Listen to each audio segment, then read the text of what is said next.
vous le savez, on en a déjà parlé dans Télématin, le train de la présidentielle est en marche. Si vous voulez en savoir un peu plus sur l'histoire de la présidentielle, c'est tout à fait intéressant. C'est un train qui a été initié par Train Expo de la SNCF et France Télévisions. Il parcourt la France jusqu'au 13 avril. Vous envoyez quelques images pour présenter donc l'histoire, mais pas seulement, car on va le voir et ça pourrait intéresser certains d'entre vous. On va le voir tout de suite avec Sophie Pignal.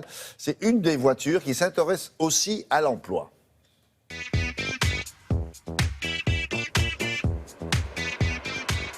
Une voiture pour l'emploi dans le train de la présidentielle, c'est loin d'être absurde lorsque l'on sait que l'emploi est l'une des premières préoccupations des Français. Randstad est partenaire du train de la présidentielle. L'entreprise a plus de 10 000 offres d'emploi à proposer. Ça se passe très très bien. On est parti déjà en région sur 2 ou 3 villes.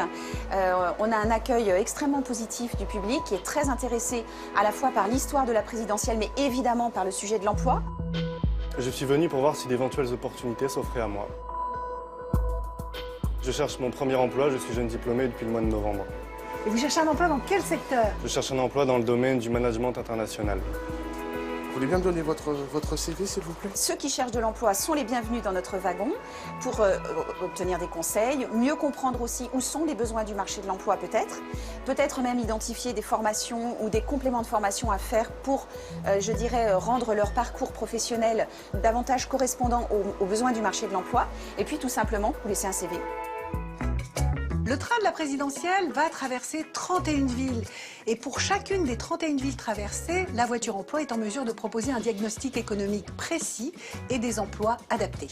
Vous pouvez me parler un petit peu de votre parcours? Donc c'est une formation qui englobe les spécificités du commerce et des affaires internationales, qui s'articule autour des langues, donc en 2 langues majeures, l'anglais, l'espagnol et l'italien en option.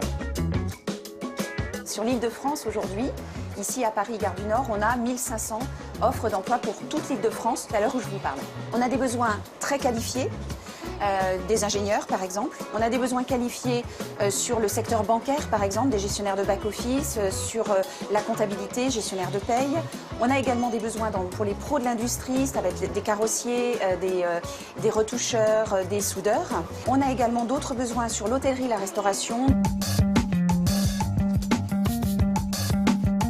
Aujourd'hui, vous avez la volonté d'aller vers quel métier? Qu'est-ce qui vous intéresse? J'aimerais me porter plutôt vers le secteur commercial. On a également des postes pour des personnes qui sont peu ou pas qualifiées. L'ouverture des grands magasins le dimanche a généré des emplois. Et par exemple, aujourd'hui en Île-de-France, dans les grands magasins, on a 300 postes à pourvoir. Vous avez la volonté de rester en France pour le moment ou vous avez aussi le souhait de partir à l'étranger? Pour l'instant, on va dire que je préférais quand même démarrer en France. Et nous aussi, on cherche des consultants pour rejoindre nos équipes et pour accompagner les gens dans l'emploi en Île-de-France et partout en France. Le train circule jusqu'au 13 avril. Il est accessible de 10h à 19h. L'entrée est libre. Si vous souhaitez connaître la liste des communes traversées, n'hésitez pas. Connectez-vous sur le site internet de Télématin. Voilà, où est-il ce train de l'emploi? Eh bien, aujourd'hui, il est pour toute la journée à Poitiers, comme vous le voyez sur cette carte-là, et il y restera donc 24 heures. Merci beaucoup.